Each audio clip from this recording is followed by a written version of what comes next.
इन्हां नूं संगरूर दे लोकां ने देखो सब तो वड्डा गढ़ कहंदे सी कि साडा गढ़ है जी, साडा हैडकुआटर राजधानी आ। 3 महीने चकते फट्टे उन्होंने कि नहीं चक्के? 3 महीनों च कोई सरकार हारी अज तक? 3 महीनों च कोई सरकार 3 महीनों च उन्होंने लोगों ने घीसियां करातियां हरा के और मारे परे चक के जिन्ने भईए भूए दिल्लियों फिरदे गए भजो इत्थों सारे। ये भईयां दी सरकार है, अपनी सरकार नहीं की। किसी मिनिस्टर दे विच कोई हिम्मत नहीं की कि कोई अपनी आज़ादी नाल गल कह सके, नहीं कह सकता। इन्हां दे पिछे कंट्रोल है, हर MLA दे उत्ते बंदा बिठाया होया वा और साडे भगवंत मान दे उत्ते राघव चड्डा। तुहानूं सादे शब्दां च कहना चाहुंदा ये बहुत वड्डे बेईमान ने। मैं इन्हां नाल काम कीता, मैनूं पता वा, बहुत ठग ने वड्डे। ठीक है, दा लग गया इन्हां दा। आ तुहाडे इलाके दा जिहड़ा मिनिस्टर बनया की है चीज़ दस्सो मैनूं जरा, की है की चीज़ है? कहंदा जी ऐरा गैरा नत्थू खैरा।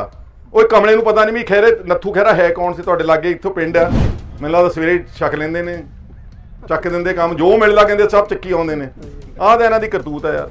पिछले कई दहाकिਆਂ ਤੋਂ ਜਿਹੜੀ किसानी ਦਾ उजाड़ा होया वा, जो साडे फसलों के गैर वाजिब भाव मिथे गए ने और जिस ढंग दे नाल किसानां ते कर्जा चढ़दा चढ़दा चढ़दा अज 1 लाख करोड़ रुपए का पंजाब किसान करजई है और किसानां दी करजे की मार ना चल के ज़्यादा तौर पर मालवे दे इन्हां दे अपने जिलिਆਂ ਵਿੱਚ संगरूर मानसा बठिंडा ਵਿੱਚ बहुत ਵੱਡੇ पद्धर ते किसान खुदकुशी कर रहा हो।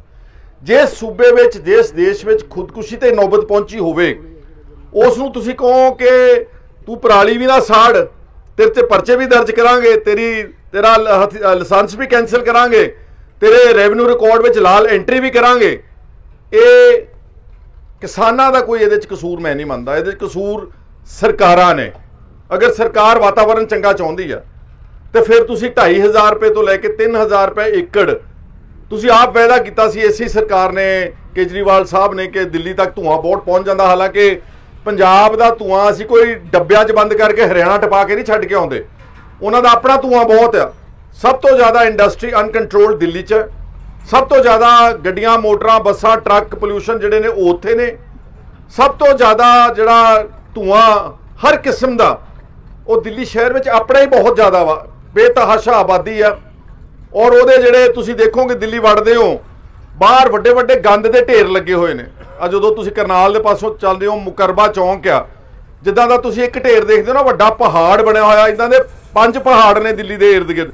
वो जेड़े देश की राजधानी अपना गंद नहीं सामभ सकी, वो सानू साडे धुएं का जिम्मेवार ठहराउंदी है। इसलिए असीं कहने आ कि सरकार किसानां नूं 2500-3000 रुपये प्रति एकड़ कॉम्पनसेट करे। कोई भी किसान पराली बाल के राजी नहीं। हुण आ भी जिहड़ी टेक्नोलॉजी आ ਇਹਦੇ 'ਚ उल्टा किसान ਨੂੰ 1000 रुपया एकड़ का कोलों देना पै रहा। तुसीं जिथे ये मशीनां चला सकते हो तो 1000 रुपये ना सार लो, जिथे तुसीं चाहुंदे हो कि सीधा पराली ना साड़ी जाए उन्होंने वाया जाए, उन्होंने 2500 रुपये एकड़ का दे दो। कोई किसान जिहड़ा हैगा साड़ के राजी नहीं करता। और ये वो किसान आ जिसने सारे देश का अनाज का भंडार भरिया। तुसीं सारे इत्थे अच्छी तरह बैठते, अपने पुरखे आपां सब नूं चेते आ हरी क्रांति ना आउंदी, इदा अपनी पैदावार कणक ते दूजियां फसलों की ना वधदी ते अज सारा देश जिहड़ा भुखा होना सीगा। वो देश रजाता, हुण असीं आप भुखे हो गए हैं। साडा पानी खोलिया गया वा, साडे दरियावां दा पानी जिहड़ा बेशकीमती राजस्थान नूं दिता गया, दूसरे हरियाणा दिल्ली लै गए ने। हुण साडे ते धक्के दे नाल SYL दा पानी फिर ले जाण नूं फिरदे ने। और जदों असीं अपना पानी दरियावां दा गवा बैठे आ, असीं ट्यूबवैल कड्ढण लग गए। अज पंजाब दे विच तकरीबन 14 लाख ट्यूबवैल दे नाल असीं पानी धरती थल्लड़ा इस्तेमाल कर रहे हैं। अक्सर धरती थल्लड़ा पानी खत्म होने योग है और नासा दियां सैटेलाइट्स ने अमेरिका दियां उत्ते उन्होंने ऑलरेडी तुसीं देखोगे, कड्डो अपने बच्चों को कहो गूगल ते सर्च करो, उन्होंने रेड मार्क किया होया, लाल धब्बे ते किया पंजाब दा जमीनी पानी। वो चंद 1-2-3 दहाकिਆਂ ਵਿੱਚ खत्म हो जाऊगा, फिर आपां की करांगे। और पंजाब दे कोल इस तो इलावा कोई स्रोत भी नहीं गा।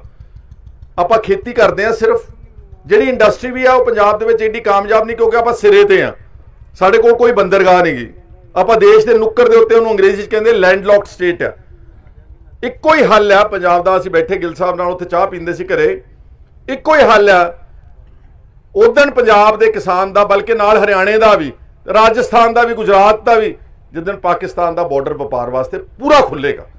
इत्थों अपनियां फसलों की सारी मार्केट, कली पाकिस्तान मार्केट ना समझो, उस तो अगे जिन्ने देश ने रूस तक, Afghanistan, Turkmenistan, Uzbekistan, Mongolia, Iran और जिन्ने रूस, उत्थे कुछ नहीं हो रहा, बहुत ठंडे इलाके ने।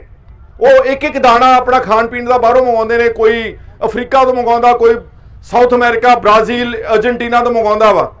ਆਪਾਂ ਤਾਂ ਇੱਥੋਂ ਬਾਏ ਰੋਡ ਭੇਜ ਸਕਦੇ ਉਹਨਾਂ ਨੂੰ, ਲੇਕਿਨ ਕਿਉਂਕਿ ਦੇਸ਼ਾਂ ਦੀ ਲੜਾਈ ਆ, ਵਕਾਰ ਦੀ ਲੜਾਈ ਆ, ਸਾਡੀ ਕੋਈ ਲੜਾਈ ਨਹੀਂ ਗੀ। ਜਿੱਦਣ ਇਹ ਬਾਰਡਰ ਖੁੱਲੇਗਾ ਉਦਣ ਆਪਣੇ ਕਿਸਾਨਾਂ ਦਾ ਮਸਲਾ ਪੰਜਾਬ ਦੇ ਵਿੱਚ, ਹਰਿਆਣੇ ਦੇ ਵਿੱਚ, ਦਿੱਲੀ ਹੱਲ ਹੋਣਾ ਵਾ। ਵਪਾਰ ਦਾ ਵੀ ਉਦਣ ਹੀ ਹੱਲ ਹੋਣਾ ਵਾ। ਤੁਸੀਂ ਵਪਾਰੀ ਦੇਖ ਲਓ, ਸਾਰੇ ਰੋਂਦੇ ਫਿਰਦੇ ਨੇ, ਕਿਉਂਕਿ ਜੋ ਵੀ ਆਪਾਂ ਚੀਜ਼ ਪੈਦਾ ਕਰਨੀ ਉਹਦਾ ਰॉ ਮਟੀਰੀਅਲ, ਕੱਚਾ ਮਾਲ ਸਾਰਾ ਦੇਸ਼ ਦੇ ਪਤਾ ਨਹੀਂ ਕਿੱਥੋਂ ਕਿੱਥੋਂ ਆਉਣਾ ਵਾ, ਇੱਥੇ ਬਣਾਉਣਾ ਵਾ। ਮਾਰਕੀਟ ਫਿਰ ਸਾਰਾ ਦੇਸ਼ ਹੈ, ਇਸ ਕਰਕੇ ਆਪਾਂ ਦੂਜੇ ਸੂਬਿਆਂ ਨਾਲ ਕੰਪੀਟ ਨਹੀਂ ਕਰ ਸਕਦੇ। ਇਹ ਅੱਜ ਪੰਜਾਬ ਦੇ ਕਿਸਾਨਾਂ ਦੇ ਹਾਲਾਤ ਨੇ। ਵੈਸੇ ਦੇਸ਼ ਦੇ ਕਿਸਾਨਾਂ ਦੇ ਵੀ ਹਾਲਾਤ ਬਹੁਤ ਮਾੜੇ ਨੇ। ਆਪਾਂ ਤਾਂ ਫਿਰ ਵੀ ਆਪਣੀ ਸ਼ਕਲ ਸੂਰਤ, ਆਪਣੀ ਦਿੱਖ, ਆਪਣੀਆਂ ਜ਼ਮੀਨਾਂ, ਬਿਜਲੀ, ਮੋਟਰਾਂ, ਪਾਣੀ, ਮੈਂ ਹੁਣੇ ਮੈਨੂੰ 4-5 ਸੂਬਿਆਂ ਵਿੱਚ ਜਾਣ ਦਾ ਮੌਕਾ ਮਿਲਿਆ, ਬਹੁਤ ਬੁਰੀ ਹਾਲਤ ਹੈ। ਮੈਂ ਇੱਕ ਵਾਰੀ ਲੀਡਰ ਆਫ ਆਪੋਜੀਸ਼ਨ ਸੀਗਾ, ਮੈਂ ਦਿੱਲੀ ਗਿਆ ਤਾਂ ਮੈਨੂੰ ਨਾ ਦਿੱਲੀ ਬੈਠੇ ਸੀਗੇ ਤਾਮਿਲਨਾਡੂ ਦੇ ਕਿਸਾਨ, ਉਹਨਾਂ ਦੇ ਕੁਝ ਕਾਫੀ ਬਲੋਕਾਂ ਦੇ ਵਿੱਚ ਸੁੱਕਾ ਪੈ ਗਿਆ ਸੀਗਾ, ਤਾਂ ਦਿੱਲੀ ਜੰਤਰ ਮੰਤਰ ਰੋਡ ਤੇ ਧਰਨਾ ਲਾ ਕੇ ਬੈਠੇ ਸੀ। ਔਰਤਾਂ ਸੀ, ਬੱਚੇ ਸੀਗੇ, ਜਿਸਮਾਨੀ ਤੌਰ ਤੇ ਬਹੁਤ ਕਮਜ਼ੋਰ ਸੀ, ਬਹੁਤ ਮਾਨਸਿਕ ਤੌਰ ਤੇ ਵੀ ਉਹਨਾਂ ਦੇ ਬਿਲਕੁਲ ਜਿੱਦਾਂ ਕਹਿੰਦੇ ਕਿ ਜਾਨ ਨਿਕਲੀ ਪਈ ਸੀਗੀ। ਮੈਂ ਉਹਨਾਂ ਦਾ ਹਾਲ ਪੁੱਛਣ ਚਲੇ ਗਿਆ, ਉਹਨਾਂ ਦੀ ਜ਼ੁਬਾਨ ਭਾਵੇਂ ਨਹੀਂ ਸਮਝ ਆਉਂਦੀ ਸੀ, ਲੇਕਿਨ ਉਹਨੇ ਆਹਿਸਤਾ ਆਹਿਸਤਾ ਸਮਝਾਇਆ। ਉਹ ਆਪਣੇ ਪੁਰਖਿਆਂ ਦੀਆਂ ਖੋਪੜੀਆਂ ਲੈ ਕੇ ਆਏ ਸੀ ਦਿੱਲੀ, ਜਿਨ੍ਹਾਂ ਨੇ ਆਤਮ ਹੱਤਿਆ ਕੀਤੀ ਸੀ ਨਾ ਕਰਜ਼ੇ ਦੀ ਮਾਰ ਕਰਕੇ। ਖੋਪੜੀਆਂ ਉਹ ਨਾਲ ਰੱਖੀਆਂ ਸਾਹਮਣੇ, ਤੇ ਲਾਗੇ ਉਹ ਮੋਦੀ ਸਾਹਿਬ ਦੀਆਂ ਗੱਡੀਆਂ, ਵਜ਼ੀਰਾਂ ਦੀਆਂ, ਅਫਸਰਾਂ ਦੀਆਂ। ਉਹ ਕਹਿੰਦੇ ਸਾਡਾ ਤਾਂ ਕੋਈ ਹਾਲ ਵੀ ਨਹੀਂ ਪੁੱਛਣਾ। ਕਿਸੇ ਨੇ ਇਹ ਵੀ ਨਹੀਂ ਪੁੱਛਿਆ ਕਿ ਤੁਹਾਡਾ ਹਾਲ ਕੀ ਹੈ, ਤਾਮਿਲਨਾਡੂ ਤੋਂ ਤੁਸੀਂ ਚੱਲ ਕੇ ਆਓ ਹਜ਼ਾਰਾਂ ਕਿਲੋਮੀਟਰ, ਤੁਹਾਡੀਆਂ ਮੰਗਾਂ ਕੀ ਆ, ਕਿਸੇ ਨੇ ਨਹੀਂ ਪੁੱਛਿਆ। ਉਹਦਾ ਇੱਕ ਵਿਚਾਰਾ ਉਹਨਾਂ ਚੋਂ ਜਿਹੜਾ ਪ੍ਰਧਾਨ ਸੀਗਾ, ਉਹਨੇ ਮੇਰੇ ਵੱਲ ਨੂੰ ਐ ਉਂਗਲ ਕਰਕੇ ਕਹਿੰਦਾ ਆਹ ਤੁਹਾਡਾ ਜੇ ਬੰਗਲਾ ਸਾਹਿਬ ਗੁਰਦੁਆਰਾ ਸਾਹਿਬ ਨਾ ਹੁੰਦਾ, ਅਸੀਂ ਭੁੱਖੇ ਮਰ ਜਾਣਾ ਸੀ ਦਿੱਲੀ ਵਿੱਚ। ਆਹ ਤਾਂ ਸਾਡੇ ਕਿਸਾਨਾਂ ਦੀ ਹਾਲਤ ਹੈ ਮੇਰੇ ਵੀਰੋ। ਇਸ ਕਰਕੇ ਸਰਕਾਰ, ਸਾਰੀਆਂ ਸਰਕਾਰਾਂ, ਅਗਰ ਕਿਸੇ ਪੁਰਾਣੀਆਂ ਸਰਕਾਰਾਂ ਨੇ ਗਲਤੀ ਕੀਤੀ, ਲੋਕਾਂ ਨੇ ਉਹਨਾਂ ਨੂੰ ਢੁਕਵੀਂ ਸਜ਼ਾ ਦਿੱਤੀ ਹੈ, ਚਾਹੇ ਉਹ ਨਸ਼ੇ ਦੀ ਗੱਲ ਹੈ, ਚਾਹੇ ਗੈਰ ਕਾਨੂੰਨੀ ਮਾਈਨਿੰਗ ਦੀ ਗੱਲ ਹੈ, ਚਾਹੇ ਭ੍ਰਿਸ਼ਟਾਚਾਰ ਦੀ ਗੱਲ ਹੈ, ਚਾਹੇ ਕਿਸਾਨਾਂ ਦੀ ਗੱਲ ਹੈ। ਤੇ ਹੁਣ ਆਪਾਂ ਸਰਕਾਰ ਇੱਕ ਬਣਾਈ ਬੜੀ ਉਮੀਦ ਦੇ ਨਾਲ 7 ਮਹੀਨੇ। ਮੈਂ ਦੇਖ ਰਿਹਾ ਵਾਂ ਕਿ ਸਿਰਫ ਕਾਗਜ਼ਾਂ 'ਚ ਸਰਕਾਰ ਕੰਮ ਕਰ ਰਹੀ ਆ, ਇਸ਼ਤਿਹਾਰਾਂ ਵਿੱਚ ਕਰ ਰਹੀ ਆ, ਟੈਲੀਵਿਜ਼ਨ ਤੇ ਕਰ ਰਹੀ ਆ, ਅਖਬਾਰਾਂ 'ਚ ਕਰ ਰਹੀ ਆ। ਬਿਜਲੀ ਇੱਥੇ ਦਿੰਦੇ ਨੇ 200 ਯੂਨਿਟ, 300 ਯੂਨਿਟ ਫ੍ਰੀ, ਇਸ਼ਤਿਹਾਰ ਗੁਜਰਾਤ ਵਿੱਚ ਛਪ ਰਹੇ ਨੇ ਸਾਡੇ ਪੈਸੇ ਦੇ ਨਾਲ, ਆਪਣਾ ਪੈਸਾ। ਔਰ ਉਸ ਪੈਸੇ ਦਾ ਇੰਨਾ ਵੱਡੇ ਪੱਧਰ ਤੇ ਉਜਾੜਾ ਸਿਰਫ ਪਬਲਿਸਿਟੀ ਦੇ ਸਿਰ ਦੇ ਉੱਤੇ।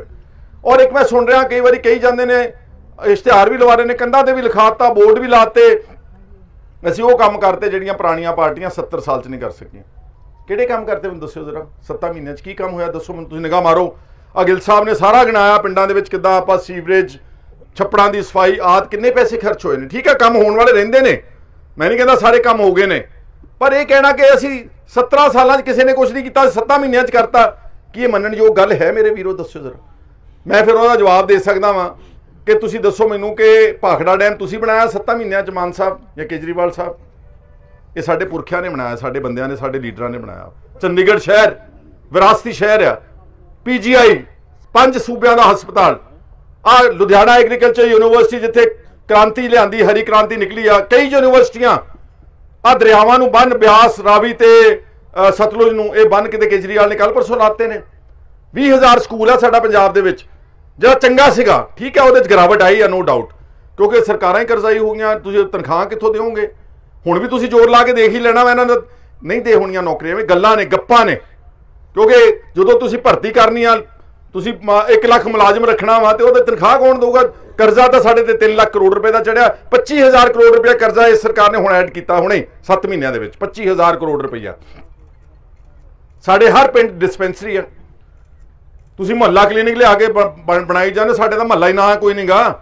ਸਾਡੇ ਪਿੰਡਾਂ ਦੀਆਂ ਡਿਸਪੈਂਸਰੀਆਂ, ਉਹਨੂੰ ਮਜ਼ਬੂਤ ਕਰੋ, ਉੱਥੇ ਦਵਾਈਆਂ ਦਿਓ, ਉੱਥੇ ਡਾਕਟਰ ਬਿਠਾਓ, ਉੱਥੇ ਕੰਪਾਊਂਡਰ ਬਿਠਾਓ। ਉਹ ਸਾਰੀਆਂ ਉੱਜੜੀਆਂ ਪਈਆਂ ਨੇ। ਸੋ ਮੈਂ ਸਮਝਦਾ ਵਾਂ ਕਿ ਫਰਜ਼ੀ ਕੰਮ, ਗੱਲਾਂ ਬਾਤਾਂ, ਉਹ ਐਵੇਂ ਸਿਰਫ ਇਸ਼ਤਿਹਾਰਬਾਜ਼ੀ ਦੀ ਸਰਕਾਰ ਜ਼ਰੂਰ ਹੈਗੀ ਆ। ਰੋਜ਼ ਸਵੇਰੇ ਅਖਬਾਰਾਂ 'ਚ ਪੜ੍ਹਦੇ ਆ ਜਾਂ ਟੈਲੀਵਿਜ਼ਨ ਔਨ ਕਰਦੇ, ਗੁਜਰਾਤ 'ਚੋਂ ਬੋਲ ਰਿਹਾ ਹੁੰਦਾ ਕੇਜਰੀਵਾਲ ਸਾਹਿਬ, ਆਪੋਜੀਸ਼ਨ ਦੀ ਸਾਰੀ ਖਬਰ ਬੰਦ। ਤੁਸੀਂ ਮੇਰੀ ਕੋਈ ਖਬਰ ਪੜ੍ਹ ਸਕਦੇ ਕਿਸੇ ਅਖਬਾਰ ਵਿੱਚ? ਦੇਣਗੇ ਨਹੀਂ। ਉਧਰਲੇ ਪਾਸੇ ਕਹਿੰਦੇ ਜੀ ਮੋਦੀ ਨੇ ਮੀਡੀਆ ਖਰੀਦ ਲਿਆ, ਜੀ ਉਹਨੂੰ ਗੋਦੀ ਮੀਡੀਆ ਨਾ ਰੱਖਤਾ, ਤੇ ਪੰਜਾਬ ਦਾ ਮੀਡੀਆ ਇਹਨਾਂ ਨੇ ਆਪ ਖਰੀਦ ਲਿਆ। ਜਿਹੜਾ ਨਹੀਂ ਖਰੀਦਾ ਜਾਂਦਾ ਉਹਨੂੰ ਡਰਾਉਂਦੇ ਨੇ, ਪਰਚੇ ਦਰਜ ਕਰਾ ਦਿਆਂਗੇ, ਉਹਨੂੰ ਧਮਕਾਉਂਦੇ ਨੇ। ਤੇ ਮੈਂ ਕਿਹਾ ਜੇ ਉਹ ਗੋਦੀ ਮੀਡੀਆ ਵਾ ਤੇ ਇੱਥੇ ਕੇਜੀ ਮੀਡੀਆ ਬਣਾਤਾ, ਤੁਸੀਂ ਕੇਜਰੀਵਾਲ ਦਾ ਮੀਡੀਆ ਬਣਾਤਾ ਵਾ। ਆ ਇਹਨਾਂ ਦੀ ਕਰਤੂਤ ਹੈਗੀ ਆ। ਆ ਭਗਤ ਸਿੰਘ ਨਾਲ ਤੁਲਨਾ ਕਰਦੀ ਦੱਸੋ, ਅਫਰੋਡ ਬੰਦਿਆਂ ਦੀ, ਜਿਹੜੇ ਉਹ ਸਤਿੰਦਰ ਜੈਨ 7-8 ਮਹੀਨਿਆਂ ਦਾ ਜੇਲ੍ਹ ਵਿੱਚ ਆ, ਕਿਸੇ ਅਦਾਲਤ ਨੇ ਜ਼ਮਾਨਤ ਨਹੀਂ ਦਿੱਤੀ। ਅਖੇ आज के युग के शहीद भगत सिंह हैं सतिंदर जैन ਤੇ ਜਿਹੜਾ ਮਨੀਸ਼ ਸਿਸੋਦੀਆ ਜਿਹਨੂੰ CBI ਨੇ ਬੁਲਾਇਆ ਵਾ। ਤੁਹਾਨੂੰ ਸਾਦੇ ਸ਼ਬਦਾਂ 'ਚ ਕਹਿਣਾ ਚਾਹੁੰਦਾ, ਇਹ बहुत वड्डे बेईमान ने, मैं इन्हां नाल काम कीता, मैनूं पता वा, बहुत ठग ने वड्डे। और ये दिन दिहाड़े झूठ बोलने के संग भी नहीं करते, शिकन भी कोई नहीं आती इन्हां दे चेहरे ते आउंदी। और इन्हां ने जिहड़ी दिल्ली दे विच शराब दी पॉलिसी जिहदी जांच चल रही है, 80% काम सिर्फ 2 कंपनियां नूं देता, शायद इंडो स्पिरिट्स है एक कंपनी, एक ब्रिंडको स्पिरिट्स। 80% उन्होंने नीतियां इहो जिहियां बनातियां शर्तां कि 80% नूं देता काम, 80% सिर्फ 2 बंदियां नूं, ते उन्हां को मुड़ के पैसा कैश किकबैक्स कहंदे ने, करप्शन की शक्ल जदों कमीशन च लिया, वो सीबीआई ने फड़ लिया, जांच कर लिया, उन्होंने को एफिडेविट ने सैकड़े करोड़ राघव चड्डे ने, मनीष सिसोदिया ने, सब ने ले ने। ते फिर बड़े सोहने कही जाते जी भगत सिंह पैसे लैंदा सीगा शराब दे विचों। भगत सिंह ने तो अपनी जान कुर्बान कर दी, फांसी ते चढ़ गया 23 साल की उम्र। और मैं कहा तुहाडे जैन जून नूं कदी चीची ते भी खून लग्या, कदी दस्सो मैनूं माड़ा जिहा, कदी सतिंदर जैन नूं कदी उहदी माड़ी जी लगाम कसी किसी ने, उहदी चीकां निकलदियां पईयां इन्हां दियां। सो इस करके ये दोगले बंदे ने, फ्रॉड ने, ठीक है, दा लग गया इन्हां दा। आ तुहाडे इलाके दा जिहड़ा मिनिस्टर बनया की है चीज़ दस्सो मैनूं जरा, की है की चीज़ है ये? कहंदा जी ऐरा गैरा नत्थू खैरा। ਉਹ कमले ਨੂੰ पता नहीं भी खैरे नत्थू खैरा है कौन सी, ਤੁਹਾਡੇ लागे इत्थों पिंड आ नत्थू खैरे ਦਾ ਕਿੱਡਾ ਵੱਡਾ ਇਤਿਹਾਸ ਆ। ਮਹਿਤਾਬ ਸਿੰਘ ਸੁੱਖਾ ਸਿੰਘ ਜਿਨ੍ਹਾਂ ਨੇ ਮੱਸੇ ਰੰਗੜ ਦਾ ਸਿਰ ਵੱਢਿਆ ਸੀਗਾ, ਉਹਦੇ ਪੁੱਤ ਨੂੰ ਬਚਾਇਆ ਉਹਨੇ, ਆਪਣਾ ਪੁੱਤ ਆਪਣਾ ਭਤੀਜਾ ਵਾਰ ਕੇ, ਆਪਣਾ ਪੁੱਤ ਵਾਰ ਕੇ, ਆਪਣੀ ਜਾਨ ਵਾਰ ਕੇ 4 ਜਾਣਿਆਂ ਨੇ ਸ਼ਹਾਦਤ ਦਿੱਤੀ ਤੇ ਮਹਿਤਾਬ ਸਿੰਘ ਦੇ ਬੱਚੇ ਨੂੰ ਹਿਫਾਜ਼ਤ ਕਰਕੇ ਬਚਾਇਆ। ਇਹਨੂੰ ਕਹਿੰਦੇ ਨੇ ਨੱਥੂ ਖੈਰਾ, ਲੇਕਿਨ ਉਹ ਕਮਲੇ ਨੂੰ ਪਤਾ ਨਹੀਂ ਸੀਗਾ। ਮੈਨੂੰ ਲੱਗਦਾ ਸਵੇਰੇ ਛਕ ਲੈਂਦੇ ਨੇ, ਚੱਕ ਦਿੰਦੇ ਕੰਮ, ਜੋ ਮਿਲਦਾ ਕਹਿੰਦੇ ਸਭ ਚੱਕੀ ਆਉਂਦੇ ਨੇ। ਆਹ ਤਾਂ ਇਹਨਾਂ ਦੀ ਕਰਤੂਤ ਹੈ ਯਾਰ। ਸੋ ਇਸ ਕਰਕੇ ਤੁਸੀਂ ਸਾਨੂੰ ਮੈਂ ਕਹਿਣ ਆਇਆ ਵਾਂ, ਸਮਾਂ ਜੇ 7 ਮਹੀਨੇ ਪਹਿਲਾਂ ਨਹੀਂ ਰਿਹਾ ਤੇ ਆ ਵੀ ਨਹੀਂ ਰਹਿਣਾ, ਤੇ ਗਾਂ ਬਹੁਤ ਤੇਜ਼ੀ ਨਾਲ ਬਦਲਣਾ ਵਾ। ਇਹਨਾਂ ਨੂੰ ਸੰਗਰੂਰ ਦੇ ਲੋਕਾਂ ਨੇ ਦੇਖੋ ਸਭ ਤੋਂ ਵੱਡਾ ਗੜ੍ਹ ਕਹਿੰਦੇ ਸੀ ਕਿ ਸਾਡਾ ਗੜ੍ਹ ਹੈ ਜੀ, ਸਾਡਾ ਹੈੱਡਕੁਆਟਰ ਰਾਜਧਾਨੀ ਆ। 3 ਮਹੀਨਿਆਂ ਚੱਕ ਤੇ ਫੱਟੇ ਉਹਨਾਂ ਨੇ, ਕਿ ਨਹੀਂ ਚੱਕੇ? 3 ਮਹੀਨਿਆਂ 'ਚ ਹੀ ਕੋਈ ਸਰਕਾਰ ਹਾਰੀ ਅੱਜ ਤੱਕ? 3 ਮਹੀਨਿਆਂ 'ਚ ਕੋਈ ਸਰਕਾਰ 3 ਮਹੀਨਿਆਂ 'ਚ ਹੀ ਉਹਨਾਂ ਨੂੰ ਲੋਕਾਂ ਨੇ ਘੀਸੀਆਂ ਕਰਾਤੀਆਂ ਹਰਾ ਕੇ, ਉਹ ਮਾਰੇ ਪਰੇ ਚੱਕ ਕੇ, ਜਿੰਨੇ ਭਈਏ ਭੂਏ ਦਿੱਲੀੋਂ ਫਿਰਦੇ, ਕਹਿੰਦਾ ਭੱਜੋ ਇੱਥੋਂ ਸਾਰੇ। ਇਹ ਭਈਆਂ ਦੀ ਸਰਕਾਰ ਹੈ, ਆਪਣੀ ਸਰਕਾਰ ਨਹੀਂ ਗੀ। ਕਿਸੇ ਮਿਨਿਸਟਰ ਦੇ ਵਿੱਚ ਕੋਈ ਹਿੰਮਤ ਨਹੀਂ ਗੀ ਕਿ ਕੋਈ ਆਪਣੀ ਆਜ਼ਾਦੀ ਨਾਲ ਗੱਲ ਕਹਿ ਸਕੇ, ਨਹੀਂ ਕਹਿ ਸਕਦਾ। ਇਹਨਾਂ ਦੇ ਪਿੱਛੇ ਕੰਟਰੋਲ ਹੈ, ਹਰ ਐਮਐਲਏ ਦੇ ਉੱਤੇ ਬੰਦਾ ਬਿਠਾਇਆ ਹੋਇਆ ਵਾ। ਔਰ ਸਾਡੇ ਭਗਵੰਤ ਮਾਨ ਦੇ ਉੱਤੇ ਰਾਘਵ ਚੱਡਾ। ਆ ਦੇਖੋ ਸਾਡੇ ਜ਼ਿਕਰ ਕਰ ਰਹੇ ਸੀ ਸਾਹਿਬਜ਼ਾਦਿਆਂ ਦਾ, ਕਿੱਡੀ ਵੱਡੀ ਕੁਰਬਾਨੀ ਆ, ਕਿੱਡੀ ਵੱਡੀ ਧਰਤੀ ਆ, ਕਿੱਥੇ ਕਿੱਥੇ ਸਾਡੇ ਬਜ਼ੁਰਗਾਂ ਦਾ, ਪੁਰਖਿਆਂ ਦਾ, ਸਾਡੇ ਗੁਰੂ ਸਾਹਿਬਾਨ ਦਾ ਖੂਨ ਡੁੱਲਿਆ ਹੋਇਆ ਇਸ ਧਰਤੀ ਦੇ ਉੱਤੇ। ਕਿੱਦੇ ਯੋਧੇ ਪੈਦਾ ਹੋਏ, ਬਾਬਾ ਬੰਦਾ ਸਿੰਘ ਬਹਾਦਰ ਵਰਗੇ, ਗੁਰੂ ਗੋਬਿੰਦ ਸਿੰਘ ਜੀ ਸਰਬੰਸ ਸਦਾਨੀ। ਯਾਰ ਉਹ ਸਟੇਟ ਨੂੰ ਹੁਣ ਰਾਘਵ ਚੱਡਾ ਚਲਾ ਰਿਹਾ ਵਾ, ਜਿਹੜਾ ਜਨਾਨੀਆਂ ਦੀਆਂ ਕਰਦਾ ਮਾਡਲਿੰਗ ਜੀ ਕੱਪੜੇ ਪਾ ਕੇ, ਸੁਰਖੀ ਬਿੰਦੀ ਲਾ ਕੇ, ਇਹ ਚਲਾਊਗਾ ਸਾਨੂੰ ਹੁਣ। ਸੋ ਤੁਹਾਡੇ ਹੱਥ ਵਿੱਚ ਸਭ ਕੁਝ ਹੈਗਾ ਵਾ। ਆਪਾਂ ਇਸ ਆਉਣ ਵਾਲੇ ਸਮੇਂ ਦੇ ਵਿੱਚ ਸਭ ਨੇ ਇਕਮੁੱਠ ਹੋ ਕੇ ਇਹਨਾਂ ਨੂੰ ਪੰਜਾਬ ਦੇ ਵਿੱਚੋਂ ਚੱਲਦਾ ਕਰਨਾ। ਪੰਜਾਬ ਬਚੇਗਾ, ਪਰ ਪੰਜਾਬ ਨੂੰ ਬਚਾਉਣ ਵਾਸਤੇ ਮੁਫਤਖੋਰੀ ਦੀ ਰਾਜਨੀਤੀ ਨਹੀਂ ਚੱਲੇਗੀ। ਸਭ ਕੁਝ ਮੁਫਤ ਕੇ, ਆ ਵੀ ਮੁਫਤ ਤੇ ਆ ਵੀ ਮੁਫਤ ਤੇ ਆ ਵੀ ਮੁਫਤ ਨਹੀਂ ਚੱਲ ਸਕਦਾ। ਨੀਤੀ ਨਾਲ ਚੱਲ ਸਕਦਾ ਵਾ। ਪਾਕਿਸਤਾਨ ਦੇ ਨਾਲ ਬਾਰਡਰ ਖੋਲ ਕੇ ਵਪਾਰ ਕਰਕੇ ਉਹਦੇ ਨਾਲ ਤਾਂ ਪੰਜਾਬ ਬਚਾਇਆ ਜਾ ਸਕਦਾ ਵਾ। ਪੰਜਾਬ ਦੇ ਵਿੱਚ ਭ੍ਰਿਸ਼ਟਾਚਾਰ ਨੂੰ ਨੱਥ ਪਾ ਕੇ ਸਹੀ ਮਾਇਨਿਆਂ 'ਚ, ਇੱਕ ਹੁੰਦਾ ਭ੍ਰਿਸ਼ਟਾਚਾਰ ਗੱਲ ਕਹਿਣੀ, ਇੱਕ ਹੁੰਦਾ ਵਾ ਕਰਨਾ। ਹੁਣ ਦੂਜਿਆਂ ਨੂੰ ਤਾਂ ਫੜ ਰਹੇ ਤੁਸੀਂ, ਔਰ ਅਸੀਂ ਕਿਹਾ ਕਿ ਅਸੀਂ ਸਭ ਦੇ ਉਲਟ A B C D party ਜਿਹੜਾ ਕਰਦਾ ਦਬ ਕੇ ਅੰਦਰ ਦਿਓ, ਪਰ ਆਪਣੇ ਫੌਜੀ ਨੂੰ ਕਿਉਂ ਬਚਾ ਰਹੇ ਹੋ? ਦੱਸਿਓ ਜ਼ਰਾ ਸਰਾਰੀ ਨੂੰ। ਉਹਦੀ ਆਡੀਓ ਸਭ ਨੇ ਸੁਣ ਲਈ। ਸੋ ਇਸ ਕਰਕੇ ਪੰਜਾਬ ਨੂੰ ਬਚਾਉਣ ਦੇ ਰਾਹ ਹੈਗੇ ਨੇ, ਪਰ ਇਹਨਾਂ ਵਾਲਾ ਰਾਹ ਹੈ ਨਹੀਂਗਾ ਜਿਹੜਾ ਪੰਜਾਬ ਦੀ ਨਾ ਨਬਜ ਨੂੰ ਸਮਝਦਾ, ਨਾ ਜ਼ੁਬਾਨ ਸਮਝਦਾ। ਪਿੱਛੇ ਕੀ ਇਸ਼ਤਿਹਾਰ ਲਿਖਿਆ ਸੀਗਾ? ਹੁਣ ਸਾਡਾ ਕਾਮ ਬੋਲਦਾ, ਪੜ੍ਹੇ ਕਿ ਨਹੀਂ ਪੜ੍ਹੇ ਅਖਬਾਰਾਂ ਦੇ ਵਿੱਚ? ਸਾਡਾ ਕਾਮ ਬੋਲਦਾ। ਕਾਮ ਤਾਂ ਤੁਹਾਡਾ ਬੋਲਦਾ ਹੋਊਗਾ, ਕੰਮ ਤੁਹਾਡਾ ਕੋਈ ਨਹੀਂ ਬੋਲਦਾ ਹੈਗਾ। ਇਹ ਸਾਰੇ ਅਸੀਂ ਅੱਛੀ ਤਰ੍ਹਾਂ ਜਾਣਦੇ ਹਾਂ। ਸੋ ਤੁਹਾਡਾ ਸਾਰਿਆਂ ਦਾ ਮਸ਼ਕੂਰ ਹਾਂ। ਸਮਾਂ ਜ਼ਿਆਦਾ ਹੋ ਗਿਆ, ਮੈਂ ਵੀ ਅੱਗੇ ਜਾਣਾ ਹੈਗਾ। ਮੈਂ ਜਿੰਨੇ ਤੁਸੀਂ ਇੱਥੇ ਬੈਠੇ ਹੋ, ਅਸੀਂ ਫਿਰ ਮੈਂ ਕਹਿਣਾ ਚਾਹੁੰਦਾ ਵਾਂ, ਔਰ ਜਿੱਥੇ ਵੀ ਕਿਤੇ ਅਸੈਂਬਲੀ ਵਿਧਾਨ ਸਭਾ 'ਚ 2.500 ਰੁਪਇਆ ਦੇਣ, ਇਹ ਅਸੀਂ ਬੰਦ ਕਰ ਦਿੰਦੇ ਪਰਾਲੀ ਸਾੜਨੀ। ਪਰਚੇ ਦਰਜ ਕਰਨਗੇ, 100% ਮਦਦ ਕਰਾਂਗੇ ਕਿਸਾਨਾਂ ਦੀ। ਜੇ ਕੋਈ ਅੱਗ ਵੀ ਲਾਉਂਦਾ ਉਹਦੇ ਮਗਰ ਜਾ ਕੇ ਖੜਾਂਗੇ, ਪਰਚਾ ਨਹੀਂ ਦਰਜ ਹੋਣ ਦਿਆਂਗੇ। ਏਦਾਂ ਪਰਚੇ ਨਹੀਂ ਦਰਜ ਕਰਨ ਦਿਆਂਗੇ। ਤੁਸੀਂ 2.500 ਰੁਪਏ ਏਕੜ ਦਾ ਦਿਓ, ਫਿਰ ਜਿਹੜਾ ਸਾੜੂਗਾ ਉਹਦੇ ਖਿਲਾਫ ਆ ਅਸੀਂ। ਤੁਸੀਂ ਤਾਂ 1500 ਰੁਪਇਆ ਵੀ ਨਹੀਂ ਦਿੱਤਾ ਜਿਹੜਾ ਸਿੱਧੀ ਬਿਜਾਈ ਦਾ ਸੀਗਾ। ਦਿੱਤਾ ਕਿਸੇ ਨੂੰ ਮਿਲਿਆ? ਦੱਸੋ ਮੈਨੂੰ ਜ਼ਰਾ।